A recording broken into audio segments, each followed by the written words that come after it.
Thank you, Matt. Good morning, everyone. Good morning. Good to see you here.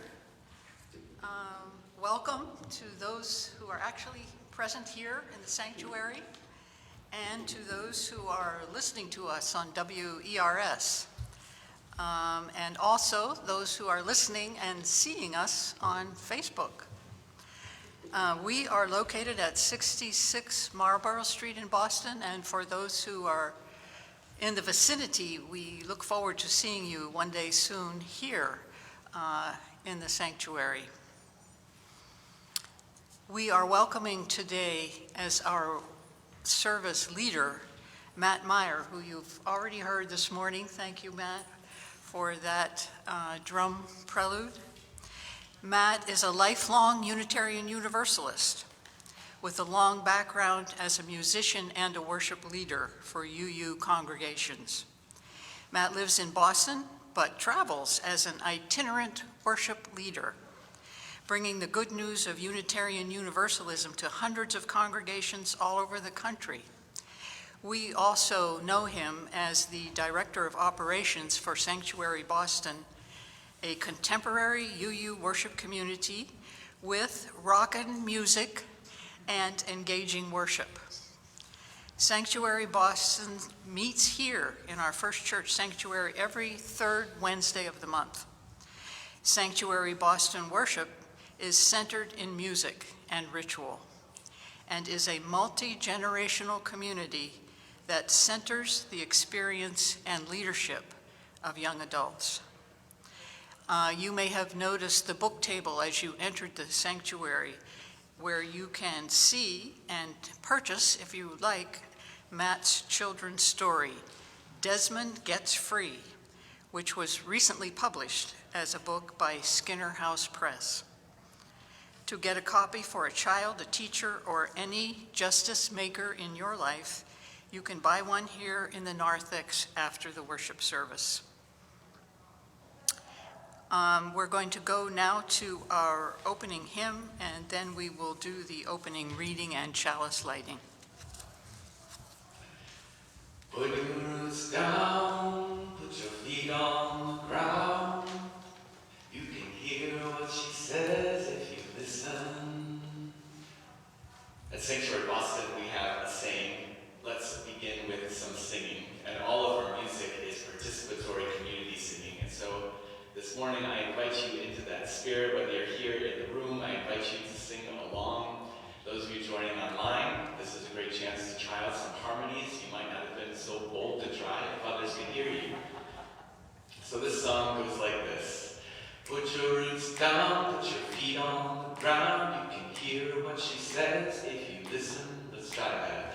Put your roots down, put your feet on the ground. You can hear what she says if you listen. Again, put your roots down, put your feet on the ground. You can hear what she says if you listen. One more. Put your roots down, put your feet on the ground. You can hear what she says if you listen. The next part goes like this. Does the sound of the river as it moves across the stones is the same sound as the blood in your body as it moves across your bones. Cause the sound of the river as it moves across the stones is the same sound as the blood in your body as it moves across your bones.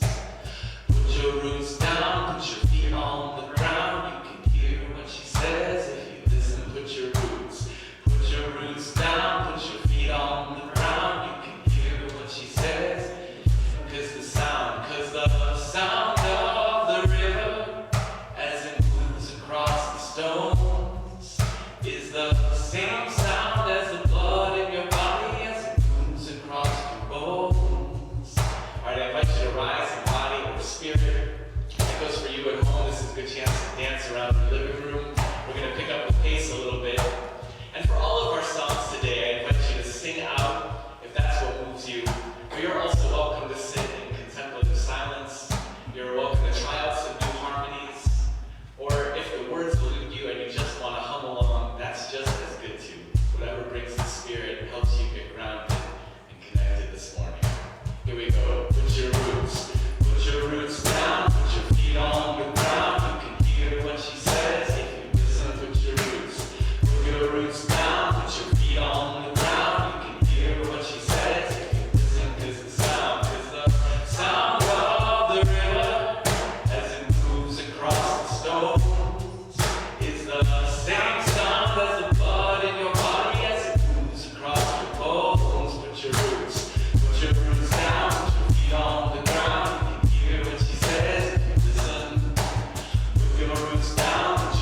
on the ground, you can hear what she says if you listen, cause the sound of the river as it moves across the stones is the same sound as the blood in your body as it moves across your bones.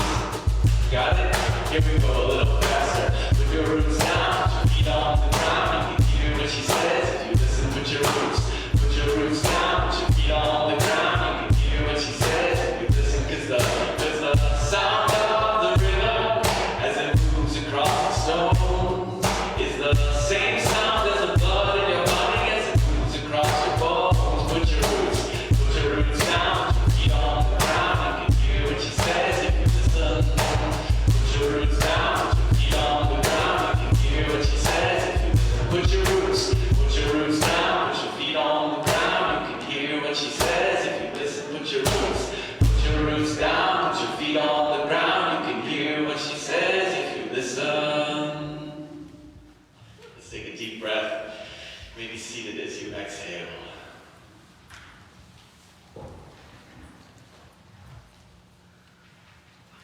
I'm Jillian Heatherman, your announcer and broadcast engineer. The prelude and postlude for today will be percussion improvisations with Matt Meyer. Today's anthem is Blessed Motion by Annie Zylstra. The First Church in Boston. I think we're going to read and then each Sunday from 11 a.m. to noon here on 88.9 WERS. I don't know who God is exactly, but I'll tell you this. I was sitting in a river named Clarion on a water-splashed stone, and all afternoon I listened to the voices of the river talking. Whenever the water struck a stone, it had something to say, and the water itself, and even the mosses trailing under the water. And slowly, very slowly, it became clear to me what they were saying. Said the river, I am part of holiness. And I too, said the stone. And I too, whispered the moss beneath the water. I've been to the river before a few times. Don't blame the river if nothing happened quickly. You don't hear such voices in an hour or a day. You don't hear them at all if selfhood has stuffed your ears. And it's difficult to hear anything anyway, through all the traffic, the ambition. Put your roots down, put your feet on the ground. You can hear what she says if you listen. Please rise as you are able and join us in affirming the FCB affirmation. Love is the spirit of this church, and service is its law. This is our great covenant, to dwell together in peace, to seek the truth in love, and to help one another.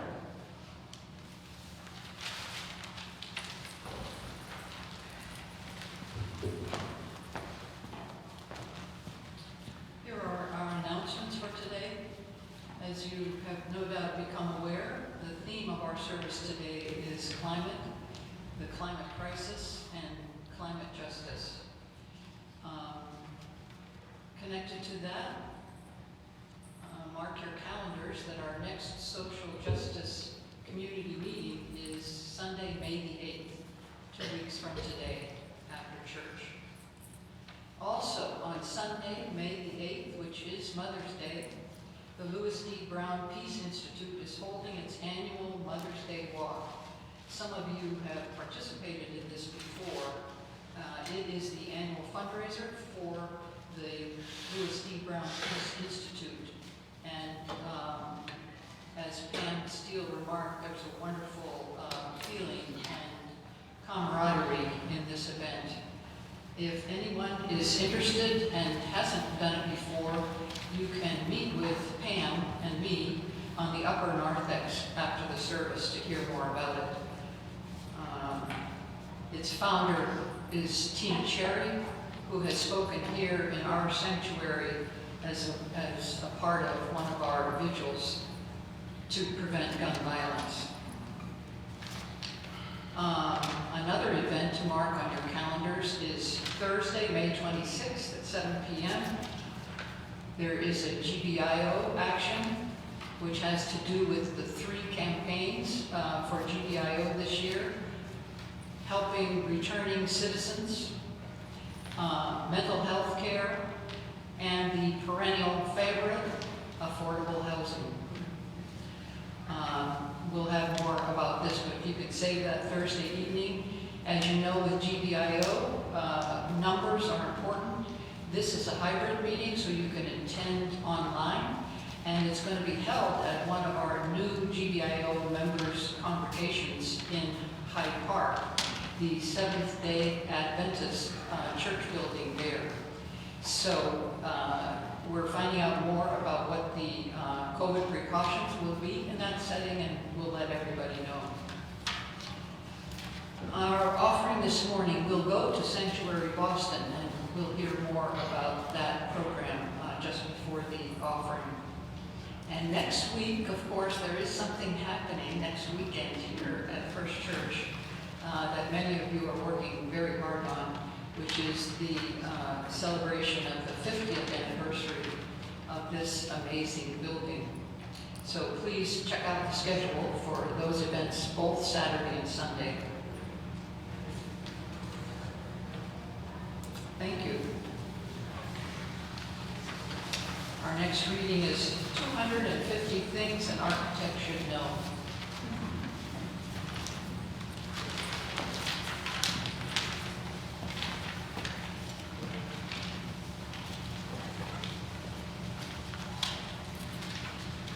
"250 Things an Architect Should Know" was written by Michael Sorkin, who's a professor of architecture at the City College of New York. Number 1, the feel of cool marble under bare feet. The modulus of rupture. The flowering season for azaleas. How to lay bricks. Hydrology is destiny. The color wheel. What the client wants. What the client thinks they want. What the client needs. What the client can afford. And what the planet can afford. How the pyramids were built. Why? The pleasures of the suburbs. The horrors. The quality of light passing through ice. The meaninglessness of borders. The reasons for their tenacity. The smell of concrete after rain. The angle of the sun at the equinox. The depth of the aquifer beneath you. How to get lost. The architectural impact of colonialism on the cities of North Africa. A distaste for imperialism. The fire code, the seismic code, the health code. How to listen closely. Who profits? What to refuse to do, even for the money. A bit of physics and chemistry. What makes you happy? The acoustical properties of trees and shrubs. Bicycle safety and etiquette. The acoustic performance of Boston Symphony Hall. The distance at which you recognize faces. Your neighbors. The capacity of wetlands to attenuate storm surges. The depths of desire. The heights of folly.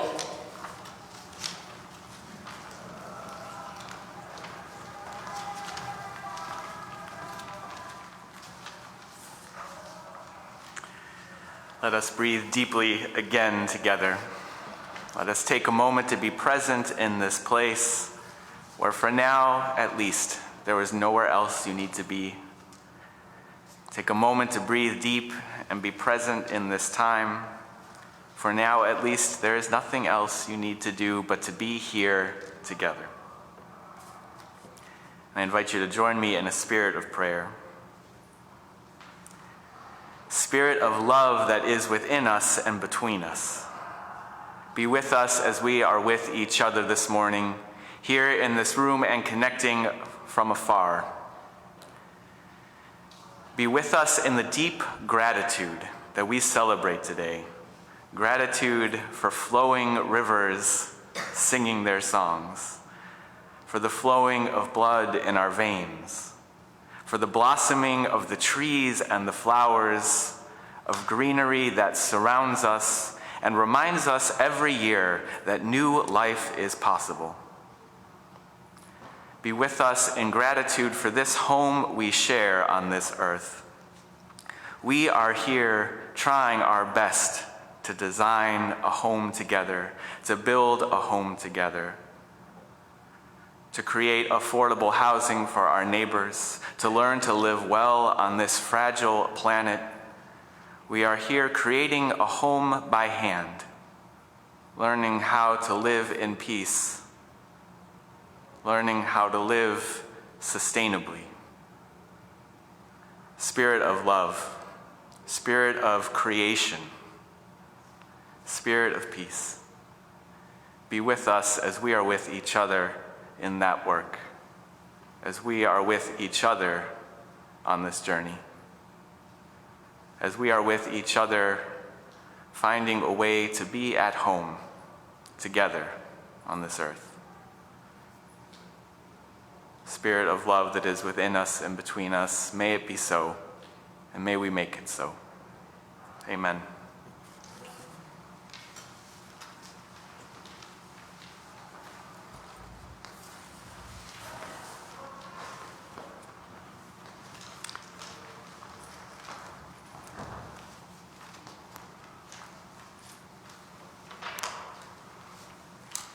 Our climate justice testimonial today is to thank those who are working on climate justice. Mary Lou, what would you add to that? I would add that it hasn't been an easy 2 whatever years it is in COVID, and we so much appreciate the people who have held to the backbone of social justice and climate justice over this period of time, and look forward to more ability to get things to you and things from you in the immediate future. Yeah, it should be. Yes. And the other thought for the moment is that before we leave this room today, the climate will have changed from what it is right now. Yep. And some of the people we want to thank specifically are Mary Lou McLean and Doug Miller and Paul Wendelgas, who have helped us put this service together and to do our readings today. Thank you all.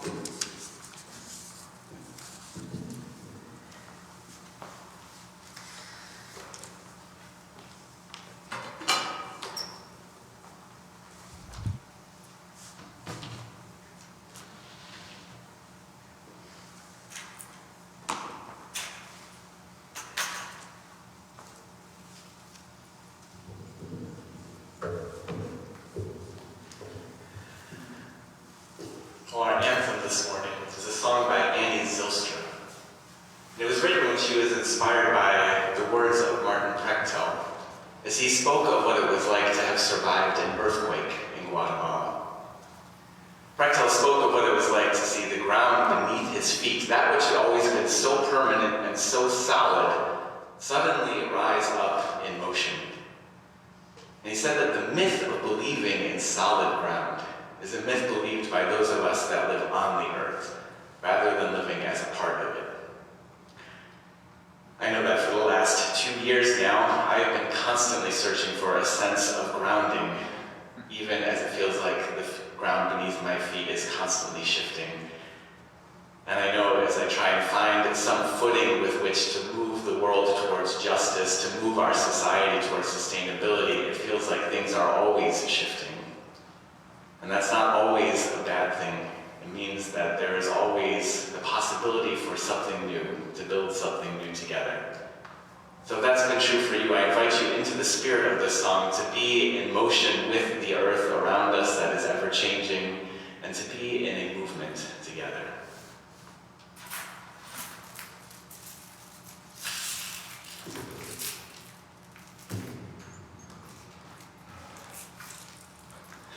I believed in solid ground until I saw the earth in motion, in the winds of steady change, and the ever-rolling ocean. All moves on in perfect motion. All is change and ever rolling ocean. All moves on in perfect ocean. All is change and ever rolling ocean. All moves on in perfect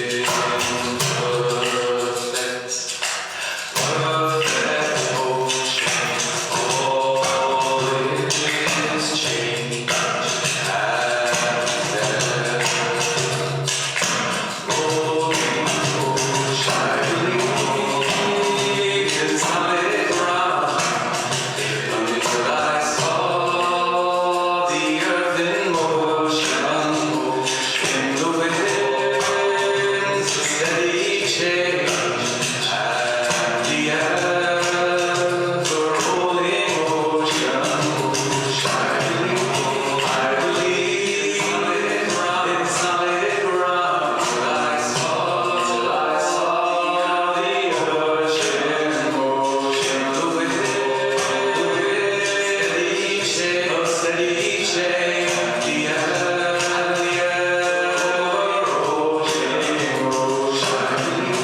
I believe in solid ground till I saw the ocean in motion, in the winds of steady change, the ever-rolling ocean. I believe in solid ground till I saw the earth in motion, in the winds of steady change, and the ever-rolling ocean. I believed in solid ground until I saw the earth in motion.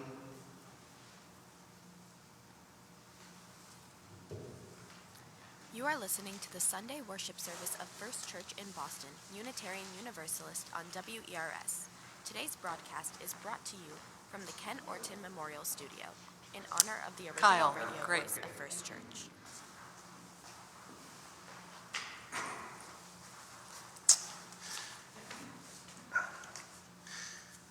Okay, well, this is maybe a second or third time we've been back physically to this church since COVID started. It feels really special. I think this is the second time, though, that I've given a pledge testimonial. It's always for the same reason. I mean, the church is very special. It's been very special to our family. I hope that my kids, when they grow up, by the way, I have, my wife, Susan, is back there. We have 3 children that are 13, 11, and 8. And the reasons we pledge, what we have in mind, it's always basically the same, but I would say over the years, my appreciation has deepened a lot, and that comes from having participated in the standing committee, seen what all the work the committees do, the Social Justice Committee and other committees that we have, and seeing the budget of this church, and just realizing that, like the pledge, it is relatively small in importance, but it is small in dollar amount, but vital in terms of keeping the lights on and just letting all of the work happen that people do. And as a standing committee member, I remember just being amazed at how many hours of selfless and incredibly difficult kind of tasks that people would take on for free, bringing, decades of experience that they'd acquired through their jobs, or in every manner of whether they had been a manager or anything else.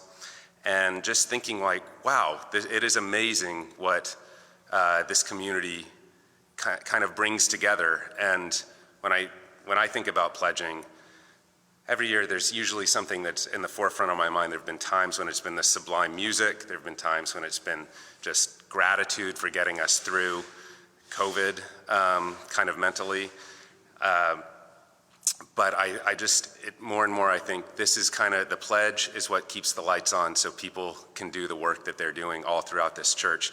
And I really am kind of preaching to the converted here, because I see a lot of the committee members and standing committee members and fellow trustees that are really doing all of the work that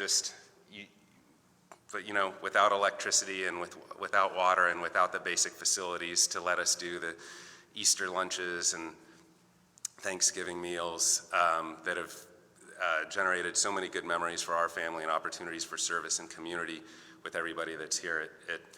It just can't happen. You need the physical space. It's so good to be back in the physical space. So I think the thing I have in mind, especially for this year, is just to really help try to strengthen the church at a time that it's a pretty tender moment, and I think we're doing great for what we have, but it is a very tender moment for our church and our community. And so I would just encourage everyone to keep that in mind, I think, as they think about their pledge. Okay, thanks.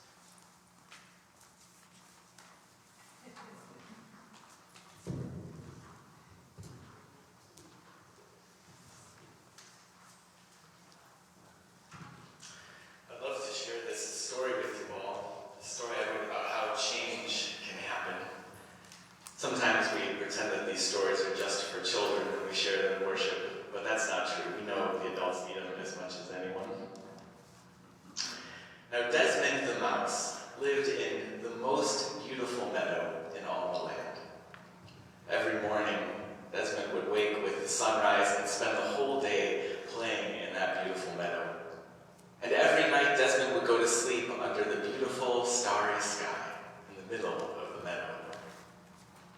Except one night, though, Desmond awoke to find that it was still dark out. So he tried to roll over, get more comfortable, go back to sleep. But something wasn't right. He could hardly move. And his tail was throbbing with pain. Reaching behind him, he felt that there was some sort of huge boulder seemed to have somehow fallen just on his tail in the middle of the meadow.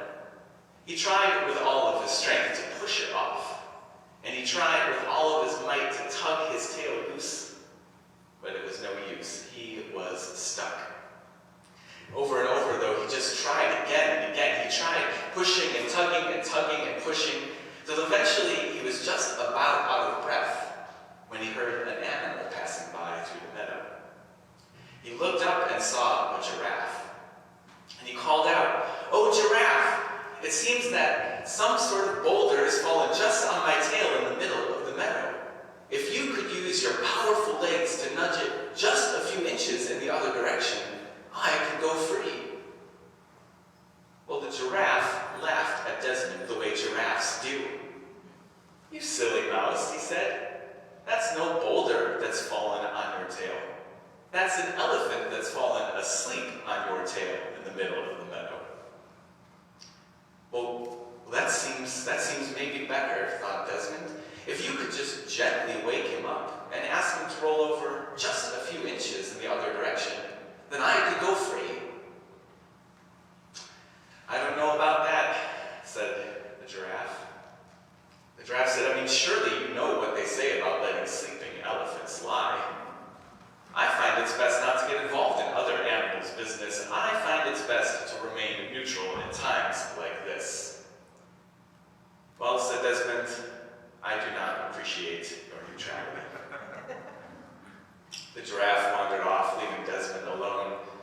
he tried calling out to wake the giant elephant, but as loud as he could shout, those giant elephant ears were just too far away from that other end of that giant elephant body. So again, he tried pushing on the huge elephant with all of his strength, and he tried tugging on his tail with all of his might. And then he tried shouting and pushing and tugging and tugging and pushing and shouting over and over again. So he had just about given up when he heard another animal pass by through the meadow. It was a gazelle this time. And so he called out, "Oh, gazelle, it seems some elephant has fallen asleep just on my tail in the middle of the meadow. If you could gently wake him up and ask him to roll over even just a few inches in the other direction, I could go free." "I don't know about that," said the gazelle. "Surely you know what they say about letting sleeping elephants lie. I find it's best not to get involved in other animals' business. I find it's best to remain neutral in times like this." Well, the gazelle wandered off, and Desmond said almost to himself this time, "I do not appreciate your neutrality." One last time, Desmond tried shouting with all of his voice. He tried pushing with all of his strength and tugging with all of his might. And he tried shouting and pushing and tugging and tugging and pushing and shouting over and over again. And when he had just about given up for the last time, he heard another animal pass by through the grass. This time it was another mouse. And when he called out, the mouse ran over. He said, "My name is Nelson. What seems to be the problem?" Well, no sooner had Desmond explained the situation than Nelson ran as fast as he could to the other end of that giant elephant body. And he shouted up as loud as he could to those giant elephant ears, "Excuse me! It seems you've fallen asleep on my friend's tail in the middle of the meadow. If you could roll over just a few inches in the other direction, he could go free." Well, the elephant heard Nelson's little mouse voice way down on the ground, but at the top of that giant elephant head, his ears were just a bit too far away. And Nelson's voice, his little mouse voice, was just a bit too quiet. And to be honest, the elephant was just a bit too comfortable. He didn't budge. So Nelson thought for a moment before he ran back to Desmond, and he said, "I think I might have an idea. Don't move." And he ran off into the grass, leaving a confused look on Desmond's face.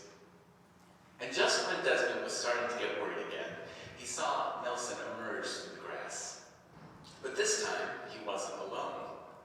Nelson had found 3 mouse friends, and each of them had found another 3 mouse friends. And the whole group of them, they ran all the way to the other end of that giant elephant body. And one mouse climbed up on the shoulders of another, and another mouse climbed up on her shoulders, one by one till they had a whole mouse ladder all the way up the back of that giant elephant head. And at last Nelson climbed up the shoulders of his friends one by one, and at last he stood right at the opening of that giant elephant ear. And he shouted with all of his voice, "Excuse me! It seems you've fallen asleep on my friend's tail in the middle of the meadow. Roll over just a few inches so he can go free."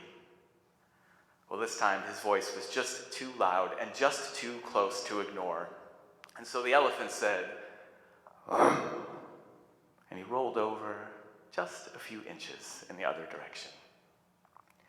Nelson and his friends climbed back down, and they met up with Desmond, and the whole group of them spent the rest of that day playing together in the meadow. Archbishop Desmond Tutu, who passed away just a few months ago now, has said, "If you are neutral in situations of injustice, you have already taken sides with the powerful. You have already taken sides with the oppressor." He said, "If an elephant is standing on the tail of a mouse, the mouse will never appreciate your neutrality." Archbishop Tutu believed in a God who he said took sides, a God who he said took sides with the widow and the orphan and the oppressed everywhere. And as Unitarian Universalists, whether we believe in that God or not, we have covenanted to create a world of justice and equity and compassion, and that means creating a world very different from the one we see today. And so it means we come together in communities like this to take sides for justice, to take sides for equity and for compassion. And it means that we come together to side with love. May it be so. May we make it so.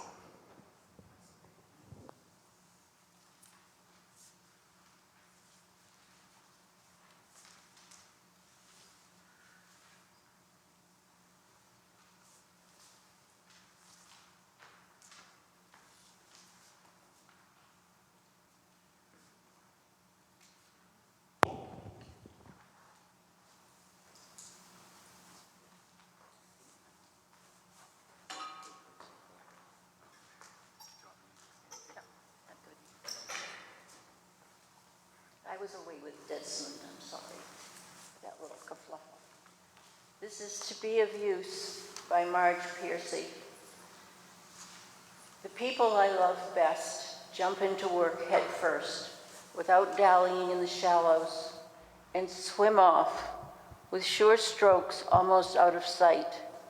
They seem to become natives of that element, the black, sleek heads of seals bouncing like half-submerged balls. I love people who harness themselves, an ox to a heavy cart, who pull like water buffalo with massive patience, who strain in the mud and the muck to move things forward, who do what has to be done again and again. I want to be with people who submerge in the task, who go into the fields to harvest and work in a row and pass the bags along, who are not parlor generals and field deserters, but move in a common rhythm when the food must come in or the fire be put out. The work of the world is as common as mud. Botched, it smears the hands, crumbles to dust, but the thing worth doing, well done, has a shape that satisfies, clean and evident. Greek amphoras for wine or oil, Hopi vases that held corn are put in museums, but you know they were made to be used. The pitcher cries for water to carry, and a person for work that is real.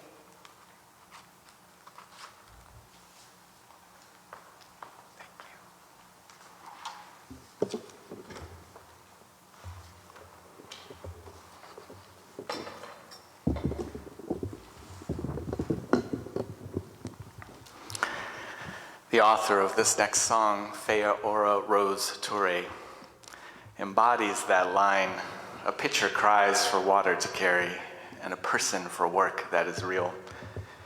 In addition to being a songwriter, Fea Ora Rose Toure also has written several plays and poems.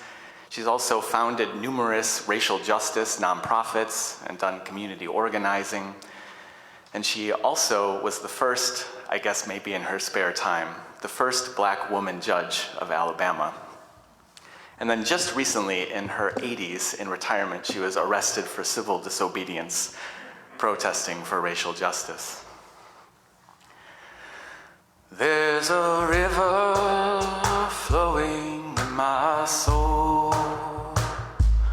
There's a river flowing in my soul. And it's telling me that I'm somebody. There's a river flowing in my soul. Let's try that. There's a river flowing in my soul. There's a river flowing in my soul. And it's telling me that I'm somebody. There's a river flowing in my soul. I invite you to rise in body or spirit. Again, flowing in my soul. There's a river flowing in my soul. There's a river flowing in my soul. And it's telling me that I'm somebody.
You may be seated as you exhale.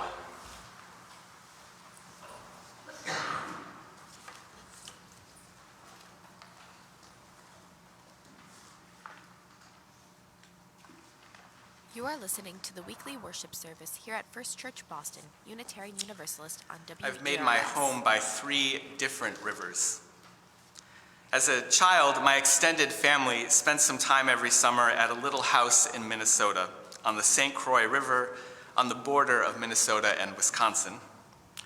We've always called this cabin of wood and stone the lake house, and the river is wide there, but it's no lake. I was a teenager before I finally realized this discrepancy, and I remember finally turning to my mom and say, "You know that this is a river, right? Why do we call it the lake house?" And to my surprise, she explained that the geologists tell us that it was a lake, but a long time ago, thousands of years ago.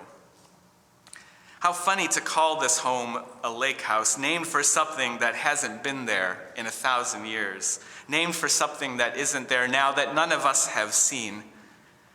Spending time there in the summers was perhaps the first place that I connected deeply with the natural world. Resting under the giant trees by the water, diving into the depths of the river, afraid of touching some unknown fish underneath there, watching the river flow day after day. It was one of the first places where I felt the grandeur of the natural world, where I felt both the power and also the fragility of it. And learning of how different it had been generations ago, millennia ago, I think it was also one of the first places that I learned that the natural world is not some perfect, immobile thing that stays the same way for all time, but a place that is always shifting, always changing, always growing in new ways. Hydrology is destiny, the architects tell us, but hydrology is history also. It is looking at where we came from and imagining where we are going. My great-grandfather built that home. He hired a team of his brothers-in-law and enlisted the help of a pile of children that he put to work, his children, to be clear. Those kids carried stones endlessly up from the beach. They laid mortar for the walls, and they even did all of the electrical wiring for the house, which more often than not only ever reached as high as the littlest kids could reach. For a child like me, this impossibly old cabin may as well have been there since ancient times when the lake was a river. An ancient river by an ancient house. Something about getting older over the years, though, leaves me feeling like my great-grandfather is closer rather than farther away. And while my heart is warmed by the longevity of this home, this homemade house, I'm also heartened to think way back to a time when that home was only an idea, when big family gatherings around the dinner table and gatherings around the fire on the beach was just in my ancestors' dreamings. This is the lesson of rivers, particularly the waterways where we make our homes and neighborhoods and our civilizations.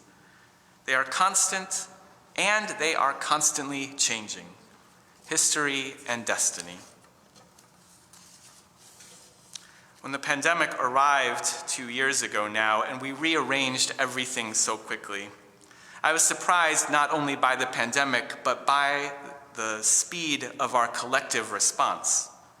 Congregations like yours, corporations, even Congress for once in my life, acted quickly. They made changes, all of us made changes unlike we'd ever seen. For years as an activist trying to make this world at least a little bit different, at least a little bit better than as I found it, I'd been told by my elders that change happens slowly, that you needed to be patient, that it takes time. Part of the great shutdown of 2020, beyond the healthcare crisis that it was seeing that lie made visible. Change can happen slowly, but it can happen quickly as well when we agree to make it. The lesson of rivers, the lesson of handmade homes should remind us to imagine a world different than the one we created and make it by hand. Water, heal my body. Water, heal my soul. When I go down, down to the water, by the water I feel whole. Now, those of us here in Boston, we are familiar with the Big Dig if you've been here a little while. But I come from a land shaped by the Big Ditch. I grew up just outside the city of Chicago, and the city of Chicago grew up at the intersection of Lake Michigan and the Chicago River. In the late 1800s, though, as the city of Chicago was being transformed by the Industrial Revolution, the river that wove its way through the city became so thoroughly polluted that during the Great Chicago Fire, the river itself caught fire. This is not a good sign. The awful waters of the river, so polluted, flowed into Lake Michigan, which at one point had probably seemed like an endless oasis of fresh water, but it was the source of the city's drinking water. And so as the lake became increasingly polluted, the people of the city became increasingly sick. The problem grew so much that Chicago became known as Typhoid Fever City. And so the city embarked on a big project to address this increasingly dire situation. They were realizing, perhaps for the first time, that the health of the water is the health of the people, that the health of the land and the air around us is the health of the people. They learned this lesson the hard way, as we are learning it the hard way today. But their solution was the Big Ditch. They dug a huge canal that reversed the flow of the entire Chicago River. Our river has run backwards ever since.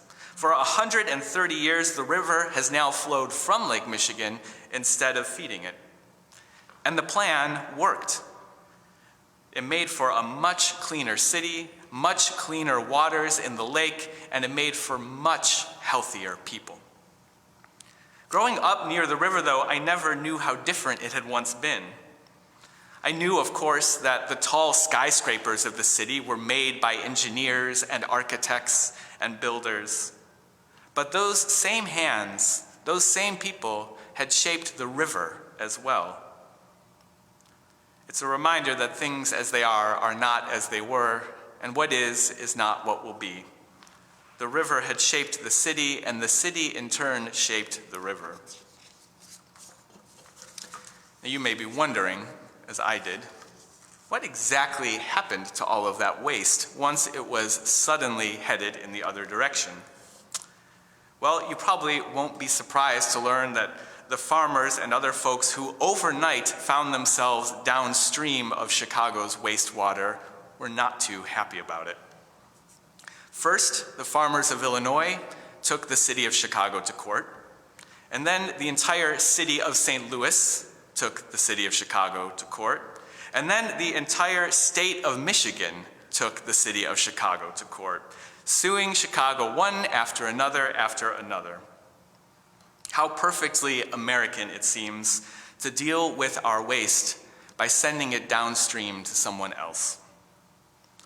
The poet Wendell Berry has a special way with words, and he once summed up the religious traditions of the whole world in a short phrase: do unto those downstream as you would have those upstream do unto you. The wisdom of architects tells us that borders are meaningless. The wisdom of rivers confirms it. Rivers are conclusive evidence of the meaninglessness of borders. So is pollution, so are viruses, for that matter. Anyone with a 6th grade science education who's learned the basics of the water cycle knows this truth, that we all live upstream from each other, and we all live downstream from each other. Water in all of its forms demonstrates the lie that we are separate. It demonstrates the lie that one people can set policies that don't affect their neighbors, that lines can be drawn in the sand to divide up the interdependent web of all existence, this for me and that for you. Why is it that so many of the same people who deny climate change also deny the gravity of a global pandemic? Because they are both evidence against the ideology of rugged individualism. They are both conclusive evidence against the myth of our separateness. It turns out that sending sewage west instead of east is not magic. It is not transfiguration. It is only delay. It is only sickness afar instead of sickness near. We need a climate justice movement that recognizes all of us, a climate justice movement that is local in our neighborhoods, by our nearby rivers, and a climate justice movement that crosses borders and leaves no one behind. Let's build it together. Water, heal my body. Water, heal my soul. When I go down to the water, by the water I feel whole. The third river. When I left the region of the backwards Chicago River, I came here to Boston for college. And when I first arrived, I lived here in the Back Bay. Now, Boston has been so shaped by the water around it and underneath it. There was a time when Washington Street was the only way to get into the city of Boston on dry land, and it wasn't even always dry. The Back Bay, South Bay, Chinatown, Financial District, Seaport, Thompson Island, Logan Airport, and nearly half of Charlestown were all once water. And the Back Bay, here where we gather, where I first lived when I first came to this beautiful city, the Back Bay was created with some particular dedication to this cause. Trains arrived and dumped 3,500 railroad cars full of gravel into the bay here every day for 50 years to create the land that we now worship on. Beloveds, the city of Boston is made up. The laws and policies and police, the boundaries and borders, the zoning and transit and parks and the shorelines were all imagined by people, by architects and engineers and construction workers, and they were made by hand, the good and the bad of it. None of it is natural, and let us remember that none of it was inevitable. These are the three stories of my homes: along a river that flows over a lake, near a river that flows backwards, and on top of a river filled with gravel. The last year here in the United States has been a year of water. Last year, Massachusetts had our wettest July in history, while at the same time, 90% of the West was facing record droughts. Those droughts led to horrendous wildfires across huge swaths of our country. Dear ones, our country is drowning and our country is on fire at the same time, but none of it was inevitable and none of it is natural. Things as they are not as they were, and what is doesn't have to be the way it will be. I learned this song, Water Heal My Body, Water Heal My Soul, from a friend of mine who gathered at Standing Rock, who joined the water protectors there to protect the rivers whose health is our health, to protect the land whose health is our health. Every morning at Standing Rock, they would gather by the water and they would sing. They would sing over and over songs of water, reminding us of our connection to the water and our connections to each other. And this song was sung there as part of the protest, as part of the celebration of what we could be. Water heal my body, water heal my soul. When I go down to the water, by the water I feel whole. The lesson of rivers should remind us to imagine a world different than the one we inherited, and to remember that another world is possible. The pandemic, like increasing hurricanes and like droughts and fires, these are all reminders of our beautiful and terrible interdependence. Reminders that we can't draw lines, made up lines in the natural world and call them borders and pretend that we don't have an effect on each other. We can't poison the air and the water and overheat the planet and hope that clever engineering will send the problem downstream to somebody else. We are bound up together, and we, every single one of us, we live downstream from each other. So let's imagine something beautiful together. This is the purpose of religious community, to come together to do together what we could not do alone, to expand our imagination for what is possible, to expand our strength for doing what we could not do alone. Let's envision an interconnected world that is loving and just and healthy. Let's imagine a more beautiful home together and make it by hand. Let's imagine a world without made-up borders of violence and degradation, and let's make that world real. Let's imagine cities and civilizations that thrive along the waterways that feed us. Beloveds, do unto those downstream as you would have those upstream do unto you. Water, heal my body. Water, heal my soul. When I go down, down to the water, by the water I feel whole. When I go down, down to the water, by the water I feel whole.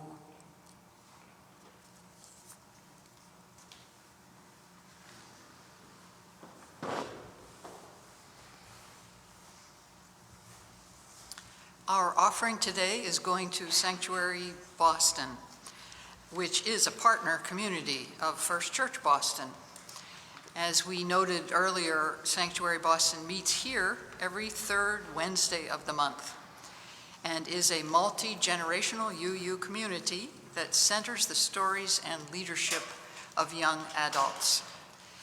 This year, Sanctuary launched a major program to create a Boston area campus ministry, and today's offering will go to support this new program, offering a spiritual home to UU students in our city. Now, when a UU youth leaves their home and congregation to travel to Boston, they are greeted on campus by evangelicals, Protestants, Catholics, and other religious groups offering a spiritual home. Unitarian Universalism, though, is largely absent. Other local churches, denominations, and specialized nonprofits, like Campus Crusade for Christ, know that young adulthood is a critical time of spiritual growth and formation of lifelong commitments to faith communities. They are walking their talk, investing resources in outreach staff and organizing to be the dominant religious presence on campuses. Our own UU youth looking for like-minded spiritual community have struggled to find it. In the absence of a UU presence, 80 to 90% of them leave Unitarian Universalism and never come back. Sanctuary Boston is imagining something different and inviting us at First Church to help to build it. Sanctuary is building a Boston area program so that every UU student that comes to Boston will know there is a spiritual home here for them, grounded in our shared values. They've hired a part-time campus ministry coordinator who's reaching out to 45 colleges, part-time. They're finding UUs at those schools and connecting them with relevant worship, small group ministry, and a community of peers. Sanctuary is now building the most robust campus ministry program in the country and is asking for our support to make it sustainable. Thank you for giving generously, and you can also use text messaging on your smartphone to send a contribution to the First Church offering.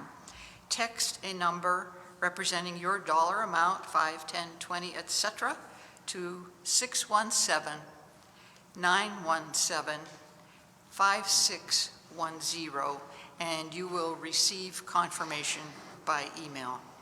Thank you.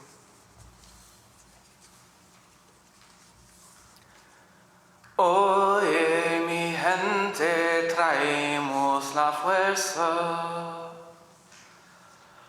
La libertad es la única bandera.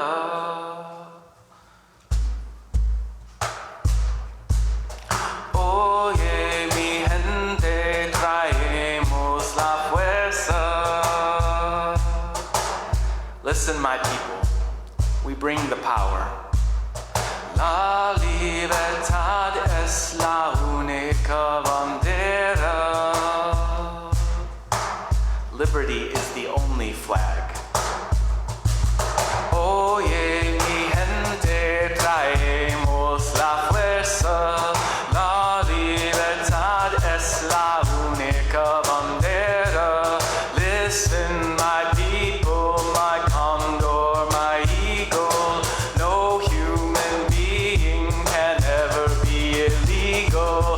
Listen, my people, my condor, my eagle. No human being can ever be illegal.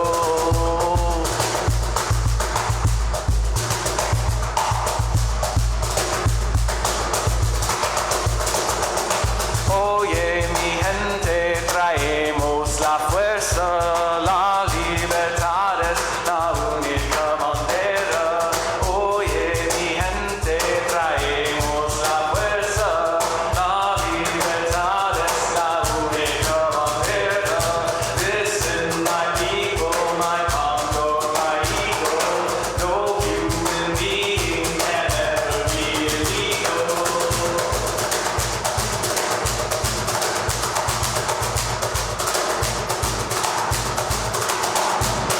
Oye, mi gente, traemos la fuerza. La libertad es la única bandera. Listen, my people, my condor, my eagle. No human being can ever be illegal. Listen, my people, my condor, my eagle. No human being can ever be illegal. No human being can ever be illegal. No human being can ever be illegal.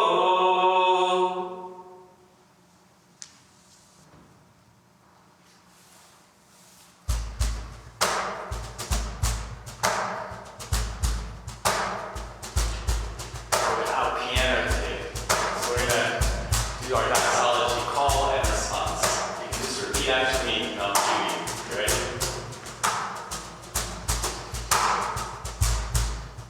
From all that dwell below the sky, from all that dwell below the sky,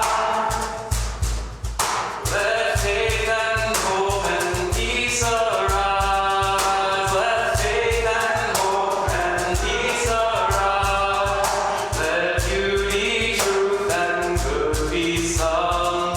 Let beauty, truth, and good be sung. Through every land, by every tongue. Through every land, by every tongue. Amen.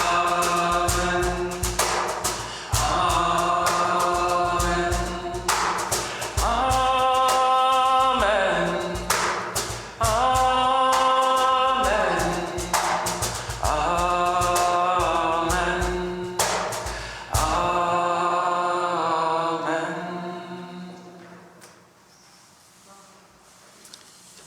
We extinguish this flame, but not the light of truth, the warmth of community, or the fire of commitment. These we carry in our hearts until we are together again.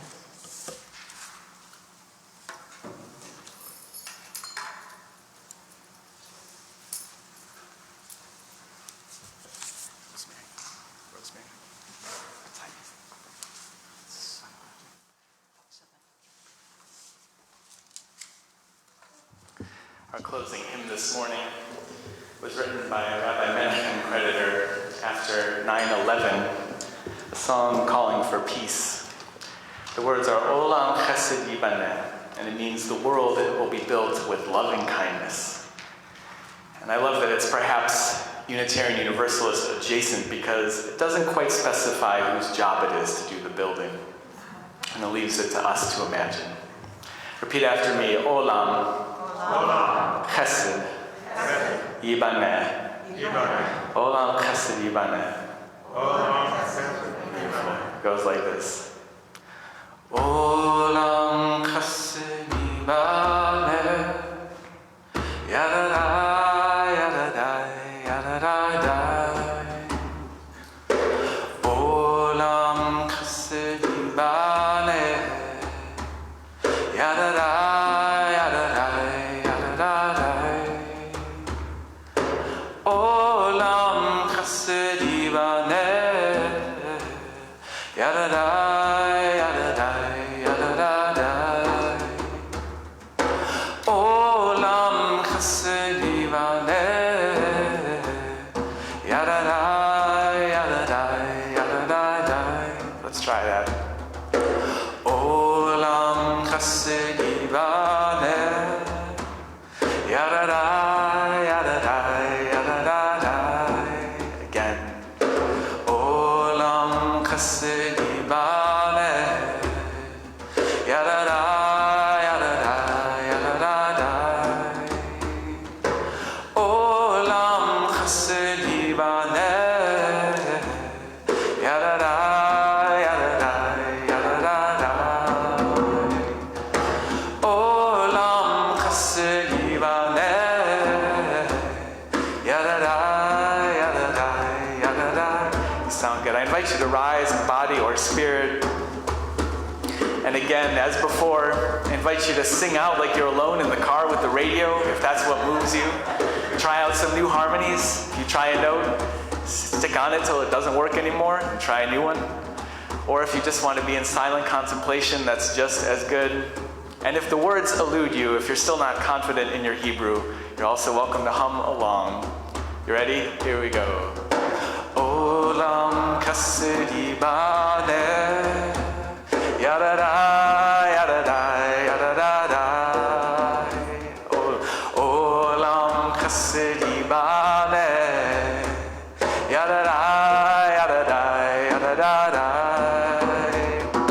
Olam Chesed Yibaneh. Yadadai, yadadai, yadadai. Olam Chesed Yibaneh. Yadadai, yadadai, yadadai. A little faster, here we go. Olam Chesed Yibaneh. Yadadai, yadadai, yadadai. Olam Chesed Yibaneh. Yadadai, yadadai, yadadai. Olam Chesed Yibaneh. Yadadai, yadadai, yadadai. Olam Chesed Yibaneh. Yadadai, yadadai, yadadai. A little faster, here we go. Olam Chesed Yibaneh. Yadadai, yadadai, yadadai. Olam Chesed Yibaneh. Yadadai, yadadai, yadadai. Olam Chesed Yibaneh. Yadadai, yadadai, yadadai. Olam Chesed Yibaneh. Yadadai, yadadai, yadadai. One more, here we go. Olam Chesed Yibaneh. Yadadai, yadadai, yadadai. Olam Chesed Yibaneh. Yadadai, yadadai, yadadai. Olam Chesed Yibaneh. Yadadai, yadadai, yadadai. Olam Chesed Yibaneh. Yadadai, yadadai, yadadai. Olam chesed yibane. Yadadai, yadadai, yadadai, dai.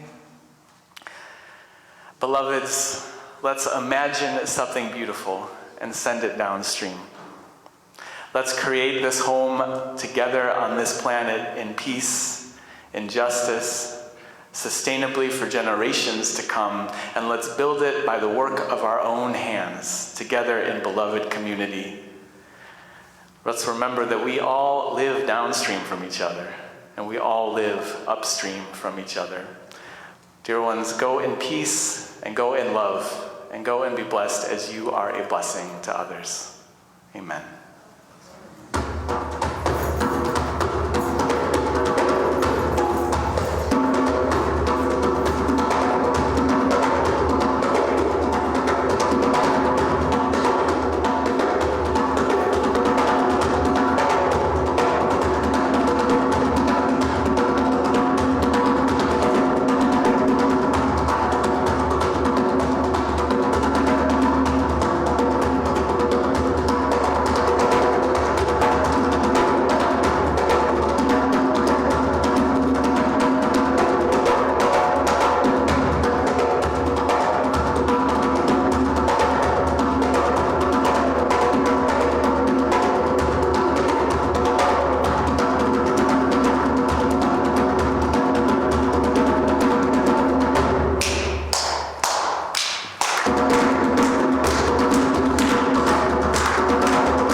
The worship service of First Church Boston streamed live on Facebook for Sunday, April 20.